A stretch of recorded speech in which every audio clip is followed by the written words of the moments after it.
सो इस लेक्चर में हम प्रॉपर्टीज ऑफ मैटर में गैसियस स्टेट का लेक्चर नंबर कौन सा है, सेकंड की third? Lecture number second third. 2 lecture तो हो गया क्या अपना? नहीं सर, इसका नहीं हुआ है। ओके ठीक है, प्रॉपर्टीज ऑफ मैटर में सेकंड ही लेक्चर है। चलो कोई भी लेक्चर हो, हमको तो जो कवर करना है वो कवर करेंगे, ठीक है। हाँ, तो हमने पिछले लेक्चर में कवर कर लिया है लॉ ऑफ गैसेस, ठीक है। डिफरेंट टाइप के जो गैसेस लॉ हैं उनको हमने देख लिया था। आज हम एक इम्पोर्टेंट टर्म्स के बारे में पढ़ेंगे, एक इक्वेशन ऑफ स्टेट के बारे में। इक्वेशन ऑफ स्टेट होता क्या है, किसको रिप्रेजेंट करता है, ठीक है। चलिए, इक्वेशन ऑफ स्टेट तो सबको पता होगा कि अगर कोई प्योर सब्सटेंस है, प्योर सब्सटेंस, वो जो प्योर सब्सटेंस है उसके कोई स्टेट को हमको बताना है कि अभी उसका स्टेट क्या है। चलिए, तो कोई भी स्टेट किसी प्योर सब्सटेंस की जो स्टेट है उसको स्पेसिफाई किया जाता है number of moles, volume, pressure और टेम्परेचर के वैल्यू से, कि एक पर्टिकुलर टाइम पर उस स्टेट के लिए टेम्परेचर क्या है, वॉल्यूम क्या है, प्रेशर क्या है। ये जो कुछ प्रॉपर्टीज होती हैं, थर्मोडायनामिक प्रॉपर्टीज, इनके बेसिस पर उन फिजिकल सब्सटेंस के स्टेट को मेंशन किया जाता है, ठीक है। So it has been established experimentally that is sufficient to specify only 3 of these variables। जो थर्मोडायनामिक प्रॉपर्टीज के जो थर्मोडायनामिक वेरिएबल्स होते हैं, ठीक है, ये इनमें से 3 ही काफी होते हैं किसी सब्सटेंस की स्टेट को रिप्रेजेंट करने के लिए। क्यों? क्योंकि अगर ये तीनों फिक्स हो गए तो ये जो है आपके 4 one will be already fix. देखिए next, that is, it is an experimental fact that each substance is described by an equation of state, an equation that interrelates these 4 variables: number of moles, volume, pressure and temperature। और यही जो है इन्हीं के value के according किसी substance की जो स्टेट को मेंशन किया जाता है। और किसी इक्वेशन में अगर ये प्रेजेंस है तो इनके बीच के रिलेशनशिप भी वो दिखाएगा कि कौन डायरेक्टली है कौन इनवर्सली। तो जो जनरल फॉर्म होता है, general form of equation of state is pressure is a function of temperature, volume and number of moles. और ये क्या है आपका general form of an equation of state, ठीक है। सो this equation states that if the value of NTB are known, हमको number of moles पता है, वॉल्यूम पता है, टेम्परेचर पता है किसी सब्सटेंस के लिए, then the pressure will be also fixed। the value of pressure as fixed। बस आपको ये तीनों के वैल्यू पता होने चाहिए। लास्ट 4th वेरिएबल जो है उसको आप आसानी से फिक्स ऑलरेडी वो फिक्स हो जाता है। Each substance is described by its own equation of state। जो सभी सब्सटेंस हैं वो आपके खुद के इक्वेशन ऑफ स्टेट से मेंशन किए जाते हैं, डिस्क्राइब किए जाते हैं, बट उनके साथ कुछ सम केसेस होते हैं, ठीक है, जहां पर ये जो है फॉलो नहीं होता। चलिए, अब इक्वेशन ऑफ स्टेट की अगर हम क्या करें, डेफिनेशन देखें, तो the results of law of Boyle's and Charles can be combined. जो बॉयल्स लॉ और चार्ल्स लॉ उनको कंबाइन करके एक एक्सप्रेशन दिया गया, combined into an expression which represent the relationship between pressure, volume and temperature of a given mass of gases। Such expression is described as an equation of state। So it is a kind of definition part of equation of state। अब हम derive करते हैं इस equation of state को, ठीक है, जो कि कैसे आपका ये वो किया गया है, इसको जो मेंशन किया गया था, जो बॉयल्स लॉ और चार्ल्स लॉ, उन्हीं को कंबाइन करके ये आपका आइडेंटिफाई किया है। चलिए, सो सपोज एक गैस है, ठीक है, उसके इनिशियल स्टेट में वॉल्यूम को हमने V1 लिया, प्रेशर को हमने P1 लिया, एंड टेम्परेचर T1 है। तो कोई नहीं, इनिशियल कंडीशन है तो सबके लिए 1 ले लिए, लेकिन एक चेंज के बाद अगर उसके स्टेट में अगर हम चेंज करते हैं तो भाई किसी के स्टेट को इन्हीं जो वेरिएबल्स हैं इनके वैल्यूज के अकॉर्डिंग उसको मेंशन किया जाता है। तो हम जैसे ही स्टेट चेंज करेंगे, इनमें से किसी न किसी के वैल्यू में चेंज आएगा तो वो एक अलग स्टेट में चला जाएगा वो मीटर। तो सपोज मान लो कि उसका वॉल्यूम जो है V2 हो गया, प्रेशर P2 हो गया और टेम्परेचर जो है T2 हो गया। सो अगर इन चेंजेस को हम मेंशन करें, सबसे पहले अपन चेक करते हैं, प्रेशर में चेंज करके देखते हैं और टेम्परेचर को क्या करते हैं, कांस्टेंट। और यही किसमें हो रहा था, बॉयल्स लॉ में। टेम्परेचर को कांस्टेंट करके प्रेशर के साथ चेंजेस देख रहे थे, वॉल्यूम में क्या आता है। अरे तो जो रिजल्टेंट वॉल्यूम था वो क्या हो जाता था भाई, रिजल्टेंट वॉल्यूम क्या हो जाता था,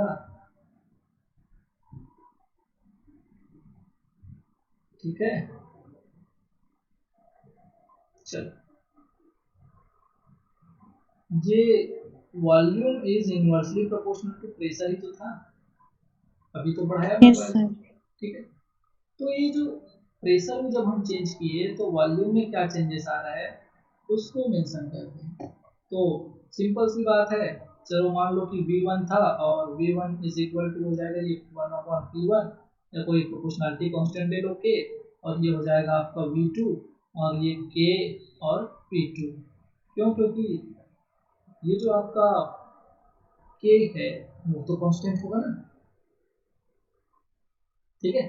तो अगर कोई अपने को रिलेशन चेक करवाएगा तो मैं V2 जो है फाइनल जो आपका वॉल्यूम आ रहा है उसको हम रिजल्टेंट बोल रहे हैं, इसको VR से रिप्रेजेंट कर रहे हैं।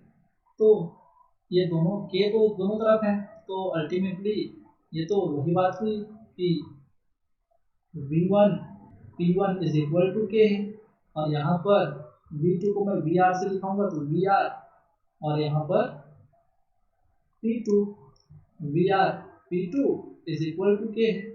तो K और K तो कांस्टेंट हो गए, तो V1 P1 is equal to VR P2। लेकिन मैं तो क्या चाह रहा था, रिजल्टेंट वॉल्यूम क्या है वो चेक करना चाह रहा था, तो ये क्या हो जाएगा P1 V1 अपॉन P2। यहाँ से हमको रिजल्टेंट वॉल्यूम मिल गया। बट अब हम क्या करते हैं, टेम्परेचर को कांस्टेंट करते हैं, सॉरी टेम्परेचर चेंजेस देखते हैं। तो टेम्परेचर चेंजेस देखेंगे तो कांस्टेंट किसको रख देते हैं, प्रेशर को, और जैसे ही प्रेशर को कांस्टेंट रखेंगे तो भैया वॉल्यूम में क्या चेंजेस आता है उसको कौन बताता है, चार्ल्स लॉ। तो चार्ल्स लॉ क्या बोलता है, ठीक है, इसको भी दिखाऊं मेंशन करके। तो सपोज देखिए,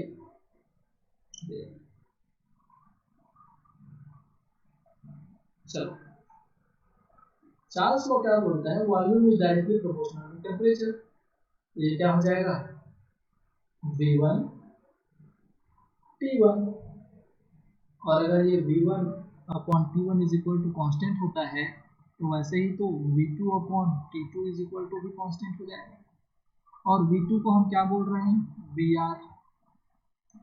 अरे बोल रहे हैं क्या, ठीक है, ओके, यस सर। ठीक है। चलो, अब अगर V1 अपॉन T1 को हमको क्या चाहिए, ये V2 क्यों लिया है, ये रिजल्टेंट लिया है, the final volume V2 has given by Charles law. ये एक्चुअल में VR ले लिया है V1 को, क्योंकि अभी हम V1 से इसी स्टेज में चले गए थे तो ये VR हो गया था। तो ये जो है अभी ये V2 को फाइनल को V2 लिया है और स्टार्ट कहाँ से किया था, ये जो V1 था इसके लिए VR था। क्यों? क्योंकि स्टार्ट जो है ये चेंजेस देख लिया है पहले, उसके बाद चेंज कर रहे हैं, तो VR से स्टार्ट किया है वॉल्यूम को, तो इनिशियल क्या है इसके लिए VR, तो ये क्या हो जाएगा आपका VR upon T1 is equal to K और V2 upon T2 is equal to K। तो यहाँ से आपका ये रिलेशन निकल गया। तो अगर से मेरे को यहाँ से V2 निकालना है तो V2 is equal to VR T2 upon T1। अब ये VR का जो वैल्यू है वो यहाँ से मैं पुट कर दूंगा, तो ये VR का value T1 V1 upon T2, ठीक है, इंटू T2 अपॉन में T1। तो यहाँ से अपन क्या निकाल सकते हैं, यहाँ से अपन निकाल सकते हैं P1 V1 upon T1 is equal to P2 V2 upon T2। अरे निकल जाएगा क्या? किसी को ऐसा कोई जिसको समझ नहीं आया? ओके, आगे बढ़ो। आगे वेरी गुड। तो हमको ऐसा क्यों लग रहा है कि भाई ये तो सेम है, दोनों के दोनों बराबर हैं, प्रेशर और वॉल्यूम का क्या करो, मल्टीप्लाई और डिवाइड करो उसके टेम्परेचर से, फिर जो एक स्टेट जो चेंज हुआ है उस स्टेट में भी उसके प्रेशर वॉल्यूम और उसके टेम्परेचर को डिवाइड करो तो उसका भी रिजल्ट सेम आ रहा है, इसका जो वैल्यू था वही वैल्यू इसका आ रहा है। समझ आया? तो यहाँ से हम बोल सकते हैं क्या कि इट फॉलोज दैट, है, it follows that no matter how we change the state of a given amount of a gas, कोई मैटर नहीं करता कि आप किसी के स्टेट में चेंज कर रहे हैं किसी दिए गए गैस के अमाउंट को, जो पीवी अपॉन टी का रेशियो है उसमें कोई चेंजेस नहीं आने वाला, दोज रिमेन्स कांस्टेंट। समझ आया? सो यहाँ पर P3 भी होता ना, अगर मैं इसमें और भी चेंजेस कर दूं ना, जैसे कि और भी चेंजेस कर दें, तो अगर हम इसको P3 V3 और T3 कर दें तो इसका वैल्यू भी सेम आएगा, तो ये क्या है आपका कांस्टेंट। तो क्यों ना इसको ऐसे लिख दिया जाए कि PV upon T is equal to K, और K क्या है, K क्या है, कांस्टेंट। Is it clear?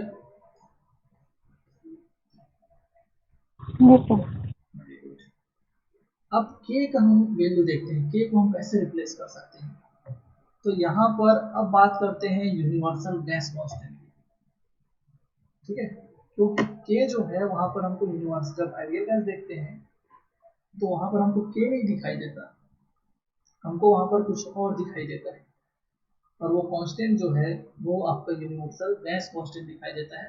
अब कई लोगों के माइंड में आ रहा होगा कि हाँ सर वहाँ पर R दिखाई देता है, ठीक है, तो उसको यूनिवर्सल गैस कांस्टेंट क्यों बोलते हैं, उसकी सिग्निफिकेंस क्या है, ठीक है, उनकी बात करते हैं। चलिए, the value of K depends on the amount of gas in the system। ये जो K का जो वैल्यू होता है ना, ये डिपेंड करता है कि गैस का अमाउंट कितना है, मतलब ये जो K है किसी के ऊपर तो डिपेंड कर रहा है ना, but since volume is extensive properties, since suppose ये अगर मैं बोलूं कि volume has extensive properties which is mass dependent, its value at constant pressure and temperature is proportional to the amount of gas present in the system। इस term को मैं थोड़ा सा समझाता हूँ। आप ये वर्ड जानते हो क्या कि इंटेंसिव प्रॉपर्टी और एक्सटेंसिव प्रॉपर्टी क्या होता है? Extensive yes sir. क्या होता है अभी?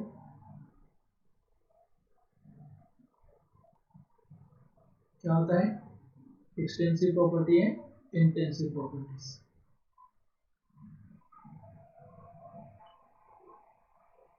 कौन बोला यस सर?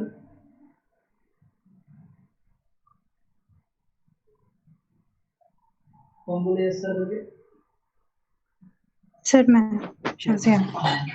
क्या होता है? सर इंटेंसिव प्रॉपर्टीज वो प्रॉपर्टीज होती हैं जो मतलब अमाउंट ऑफ मैटर के साथ चेंज नहीं होती, वो प्रॉपर्टी होती है उस पर्टिकुलर सब्सटेंस की। एंड एक्सटेंसिव प्रॉपर्टीज वो होती हैं जो जैसे फॉर एग्जांपल मास वॉल्यूम जो चेंज हो जाती हैं, बल्क, अगर बल्क में किसी चीज़ का अमाउंट को चेंज करेंगे तो क्वांटिटीज भी चेंज हो जाती हैं। Very good. तो अल्टीमेटली ये बोला जा रहा है कि वॉल्यूम जो है एक एक्सटेंसिव प्रॉपर्टी है। क्यों? क्योंकि अगर ये इसमें अगर कोई क्या है, कोई लिक्विड भरा हुआ है, अगर इससे हम कुछ थोड़ा जो है बाहर कर दें तो इसका वॉल्यूम जो है वो नहीं रहेगा। ये वॉल्यूम क्या हो जाएगा? वॉल्यूम क्या हो जाएगा? कम हो जाएगा।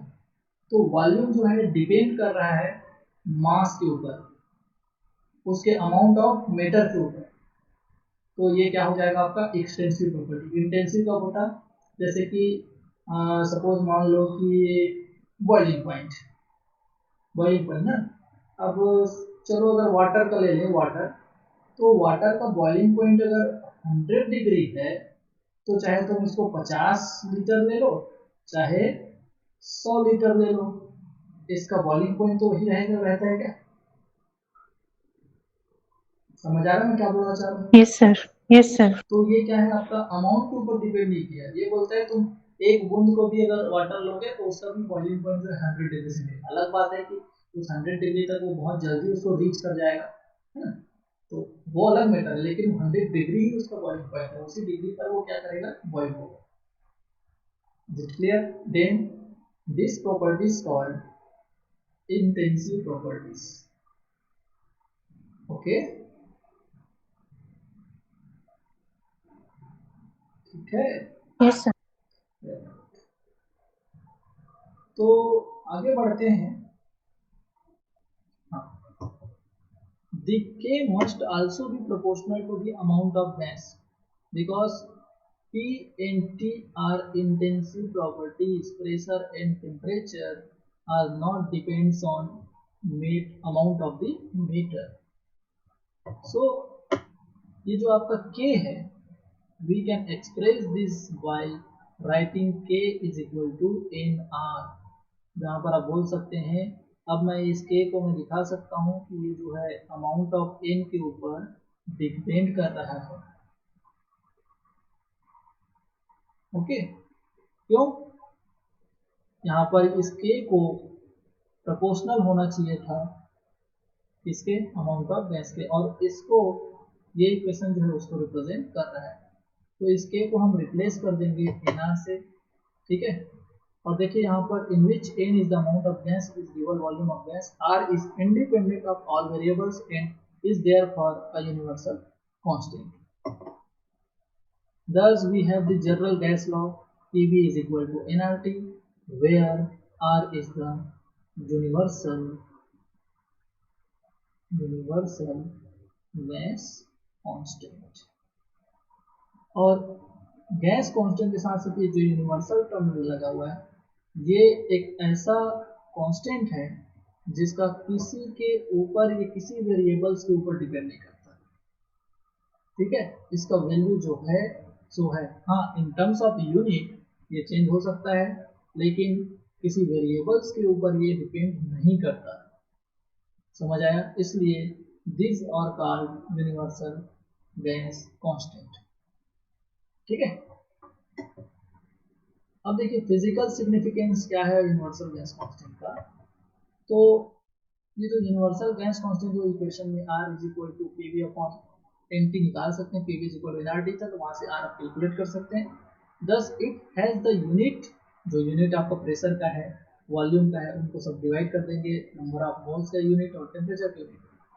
सो यहाँ से आपका एक्सप्रेशन क्या निकल जाएगा कि प्रेशर इसका यूनिट जो है उसको मेंशन करो, फोर्स वॉल्यूम का एरिया, और एरिया जो है लेंथ का स्क्वायर ले लीजिए, ठीक है। ये हो गया आपका, सॉरी वॉल्यूम बोलता हूँ, प्रेशर का जो है फोर्स अपॉन एरिया, तो आपका ये उसका यूनिट अगर निकालेंगे लेंथ का स्क्वायर, तो लेंथ जो है आपका ऊपर जाएगा तो -2, वॉल्यूम का लीजिए उसका लेंथ का क्यूब, तो इस यूनिट में जो आप जिस यूनिट में इसको लोगे उस यूनिट में आप इसके ले लो, ताकि वो जो है उसको कैंसिल आउट करने में आपको प्रॉब्लम ना हो। सो अगर आप इन कांस्टेंट के सॉरी ये जो वेरिएबल्स हैं उनके यूनिट्स को अगर इस इक्वेशन में रखेंगे आर के, तो आपका कहीं ना कहीं जो है ये फोर्स इनटू लेंथ ही बचता है। -2 से 3 को अगर आप सॉल्व करेंगे तो एक लेंथ ही बचेगा, बाकी दो तो कैंसिल आउट हो जाएंगे। और नीचे जो है आपका इन अमाउंट ऑफ गैस और टेम्परेचर के लिए चेंजिंग। लेकिन फोर्स इनटू लेंथ तो या फोर्स इनटू डिस्प्लेसमेंट तो जो डिस्प्लेसमेंट लेंथ में लिखा जाता है वो तो वर्क होता है, और वर्क एक एनर्जी की फॉर्म है।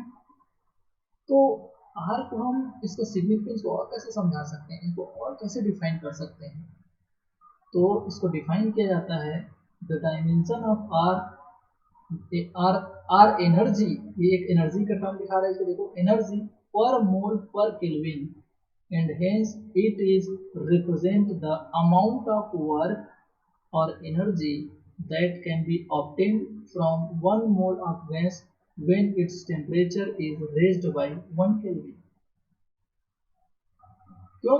क्योंकि अगर अमाउंट ऑफ गैस को अगर मैं 1 ले लूँ, टेम्परेचर को अगर मैं 1 केल्विन ले लूँ, ठीक है, तो ये जो R है उस कंडीशन में तो R is equal to work हो जाएगा, दैट इज एनर्जी हो जाएगा। तो कब ये R जो है वर्क के बराबर होगा? जब अमाउंट ऑफ गैस एक आप ले सकते हैं, 1 मोल ले सकते हैं, 1 मोल ऑफ गैस को जब टेम्परेचर को अगर 1 केल्विन आप राइज करते हैं, इंक्रीज करते हैं, तो उसके लिए जो आपको एनर्जी लगती है वही उसका जो है R को रिप्रेजेंट करता है। ये इसका एक और सिग्निफिकेंस हो गया इस universal constant. Is it clear? Yes sir. मैं क्या बोलना चाहता हूँ समझ तो आ रहा है? Yes sir. ठीक है, अब बात करते हैं अपन application of equation of state. जो इक्वेशन ऑफ स्टेट हम डिस्कस कर रहे हैं उसका एप्लीकेशन देखते हैं। क्यों? क्योंकि अभी हमने जो देखा वो एक्चुअल में ये पीवी एनआरटी था। अब हम यहाँ पर किनमें चेंज कर सकते हैं? अरे भैया, तो नंबर, ये जो मोल्स दिखा रहा है इसका तो नंबर ऑफ मोल्स को तो डिफरेंट टर्म्स में हम ऐसे ही मेंशन करते हैं। तो आपको ध्यान देना है इन terms of number of molecules equation of state क्या हो जाएगा। तो देखो, कोई amount of gas containing n number of molecule is given by, अगर किसी गैस का n नंबर ऑफ मॉलिक्यूल्स है उस वहाँ पर प्रेजेंट है, तो उसका मोल कितना होगा? तो आप बोलेंगे कि n is equal to n upon उसके एवोगैड्रो नंबर से क्या कर दीजिए, उसको डिवाइड कर दीजिए, उसका मोल निकल जाएगा। ये तो मोल का फार्मूला है सर, हम तो मोल कॉन्सेप्ट में बहुत बार पढ़े हैं, है ना? तो ये क्या हो जाएगा आपका n should be equal to n upon na, और इस n का वैल्यू उस इक्वेशन में अगर आप रख देंगे तो pv is equal to nRT, तो n का वैल्यू जो है आपका n अपॉन na आ गया। अब कोई बोलेगा कि यहाँ से कोई न्यूमेरिकल करेगा आपको, बताओ तो कितने नंबर ऑफ मॉलिक्यूल्स वहाँ पर प्रेजेंट हैं, तो n अगर पूछेगा तो n पूछ सकता है। नंबर ऑफ मॉलिक्यूल्स दे करके वो तुमको प्रेशर वॉल्यूम पूछ सकता है, टेम्परेचर कुछ भी पूछ सकता है। यहाँ पर तो एक यूनिट छोड़ेगा वो, बाकी सबके आपको वैल्यू गिवन कर दे देगा। सो एवोगैड्रो लॉस को अगर हम मेंशन करें, और एवोगैड्रो लॉ कौन बताएगा? वॉल्यूम को क्या बोल रहे थे? डायरेक्टली प्रोपोर्शनल था n के, यही एवोगैड्रो लॉ था क्या? Yes sir. तो इस इक्वेशन में अपन क्यों ना डिस्कस करें कि हम वॉल्यूम को और n को यहाँ पर मेंशन करेंगे, तो ये जो R भी कांस्टेंट रख देते हैं, और एवोगैड्रो लॉ में तो टेम्परेचर और प्रेशर दोनों कांस्टेंट रहते हैं, तो ये R तो ऐसे ही कांस्टेंट है, एवोगैड्रो नंबर तो ऐसे ही कांस्टेंट होता है, उसका फिक्स वैल्यू होता है, और एवोगैड्रो लॉ में टेम्परेचर और प्रेशर वो भी फिक्स हो जाता है। तो भैया ये सब तुम कांस्टेंट हो गए, तुम तो सब कांस्टेंट हो गए, तो volume is directly proportional to number of molecules, that is number of moles. क्यों? क्योंकि number of moles is directly proportional to the number of molecules। Is it clear?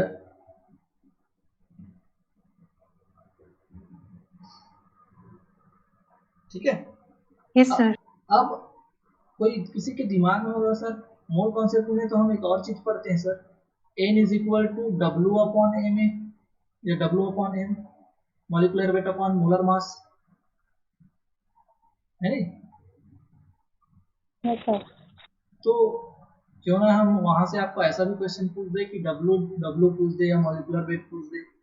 तो चलो इसको भी देख लेते हैं। Equation of state in terms of mass of gases.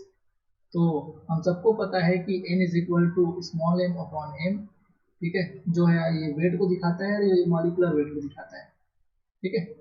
तो यहाँ पर जब इस क्वेश्चन को रख देंगे तो ये PV is equal to NR2 और n की जगह में m अपॉन m रख दीजिए, तो ये आपको किसको रिप्रेजेंट करेगा, equation of state in terms of mass of the gas, और ये आपका m जो है इसको रिप्रेजेंट कर रहा है, ठीक है।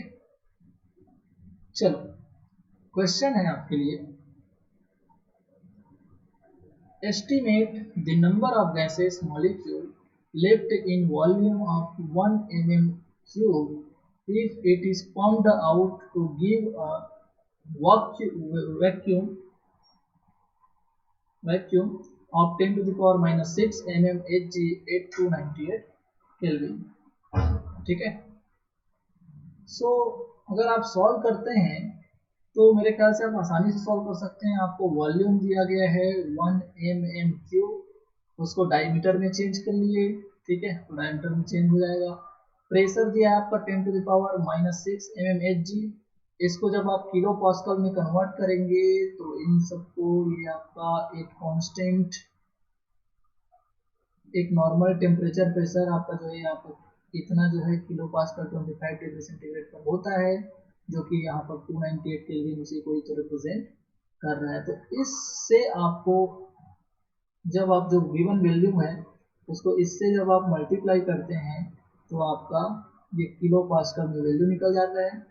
अब इन गिवन यूनिट्स के साथ, क्योंकि आपको इस यूनिट में लाना पड़ेगा और उन यूनिट्स में जब कन्वर्ट करने के बाद जब वो फार्मूले में अगर आप रख लेंगे तो वहाँ से आपको ईजिली n मिल जाएगा, और जैसे ही n मिलेगा तो आपको कितना टाइम लगेगा कि वहाँ से n निकालने में, क्यों, क्योंकि n is equal to n upon Na, तो आपका n बराबर क्या होगा, n इंटू Na, तो नंबर ऑफ मोल्स n आप यहाँ से निकाल लिए और एवोगैड्रो नंबर का वैल्यू तो आप जानते हो।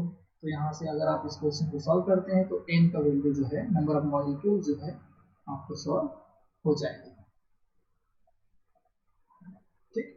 वैसे ही अगर आपको कोई दूसरा क्वेश्चन करता है तो इस क्वेश्चन में अगर आपको किसके टर्म में पूछ लेते हैं, मास के टर्म में, तो when 2 gram of gaseous substance, 2 gram that is W, A is introduced into a initially evacuated flask kept at 25 degree centigrade, that is 298 Kelvin.